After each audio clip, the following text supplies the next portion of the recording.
നമസ്കാരം. നമ്മളെ പ്രിയപ്പെട്ട രാഹുല് 5-6 ദിവസമായിട്ടുള്ളില്ല നിരാഹാരമാണ്.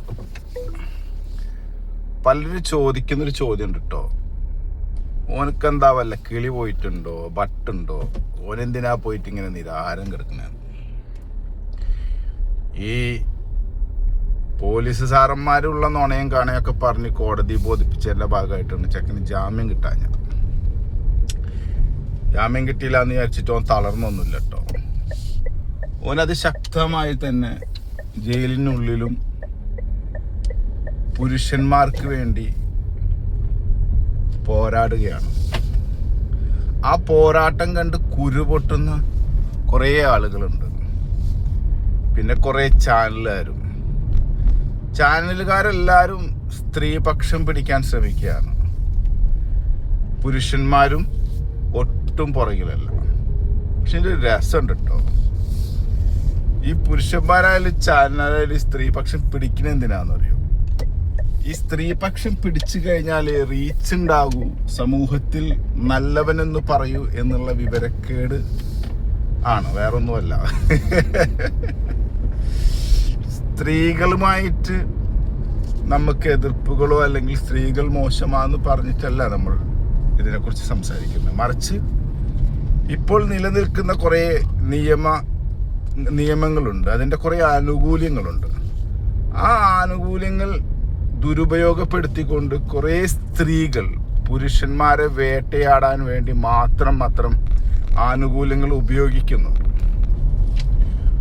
അത്തരം സ്ത്രീകൾക്കെതിരെയാണ് രാഹുലിനെ പോലെയുള്ള ആളുകൾ പോരാടുന്നത്. നമുക്കൊരു കമ്മീഷനെ വെക്കണമെന്ന് രാഹുൽ മുൻപേ പറയുന്നതാണ്. നല്ല സൗഹൃദത്തിലിരിക്കുമ്പോൾ പല ബന്ധങ്ങൾ ഉണ്ടാവുകയും ആ സൗഹൃദം മോശം സ്റ്റേജിലേക്ക് പോകുമ്പോൾ ആ നല്ല സൗഹൃദത്തിൽ ഉണ്ടായിരുന്ന സമയത്ത് നടന്ന കാര്യങ്ങളെ ചൂണ്ടിക്കാണിച്ച് നിയമത്തിൻ്റെ ചില പോയിന്റുകൾ ഉപയോഗിച്ച് അത് കേസായി വരികയാണ്. പോക്സോ കേസുകൾ പോലും അടിച്ചേൽപ്പിക്കുകയാണ് പുരുഷന്മാരുടെ തലയിൽ. അതിനുള്ള സാഹചര്യങ്ങളിൽ ഇന്ന് ഇന്ത്യൻ നിയമത്തിലുണ്ട്. അപ്പോൾ പുരുഷന്മാർക്ക് വേണ്ടി സംസാരിക്കാൻ, പുരുഷന്മാരുടെ വിഷയങ്ങൾ വരുമ്പോൾ ഇടപെടാൻ ഒരു കമ്മീഷൻ വേണമെന്ന് പറയുന്നതിൽ എന്താണ് തെറ്റ്? രാഹുൽ മാങ്കൂട്ടത്തിൻ്റെ വിഷയത്തിൽ ഇടപെട്ടിട്ടുണ്ട്. ആദ്യമായിട്ടല്ല ഇദ്ദേഹം പുരുഷന്മാർക്ക് വേണ്ടി ഇടപെടുന്നത്. അപ്പോൾ ചോദിക്കും, സ്ത്രീ വിഷയങ്ങളിൽ പെടുന്ന പുരുഷന്മാർക്ക് വേണ്ടിയിട്ടല്ലേ ഇടപെടുന്നത്? അത് തന്നെയാണല്ലോ ഇവിടുത്തെ പറയുന്ന പ്രശ്നങ്ങളും. എത്ര ആളുകളെയാണ് ഇവരില്ലാത്ത കേസിന്റെ പേരിൽ പിടിച്ച് ഉള്ളിലിടുന്നതെന്നറിയോ? എത്ര പേര് ചെയ്യാത്ത തെറ്റിന് വന്നെടുക്കുന്നു. പ്രതികാരം തീർക്കാൻ വേണ്ടി നമ്മൾക്ക് ഉള്ള നിയമങ്ങളെ ദുരുപയോഗം ചെയ്യുന്ന കുറേ സ്ത്രീകൾ, അതിനെ സപ്പോർട്ട് ചെയ്യാൻ വേണ്ടി ഈ പറയുന്ന കുടുംബവും കുറക്കോയും ഒന്നില്ലാത്ത വേറെ കുറേ സ്ത്രീകൾ, ഈ എറണാകുളത്തും തിരുവനന്തപുരത്തൊക്കെ അടിഞ്ഞുകൂടിയിട്ടുള്ള വേറെ കുറേ സ്ത്രീകൾ, ഇവർക്കൊക്കെ വേണ്ടിയിട്ടാണ് സുഹൃത്തുക്കളെ പ്രിയപ്പെട്ട രാഹുൽ ഇന്ന് 6-ാം ദിവസമോ 5-ാം ദിവസമോ ആയ ഉള്ളിൽ ആണ്. നമുക്ക് പ്രതീക്ഷിക്കാം ഉടനെ തന്നെ അദ്ദേഹത്തിന് ജാമ്യം കിട്ടുമെന്ന് പ്രതീക്ഷിക്കാം. അദ്ദേഹത്തിന് വേണ്ടി സപ്പോർട്ട് ചെയ്യാം, നമുക്ക് വേണ്ടി സപ്പോർട്ട് ചെയ്യാം.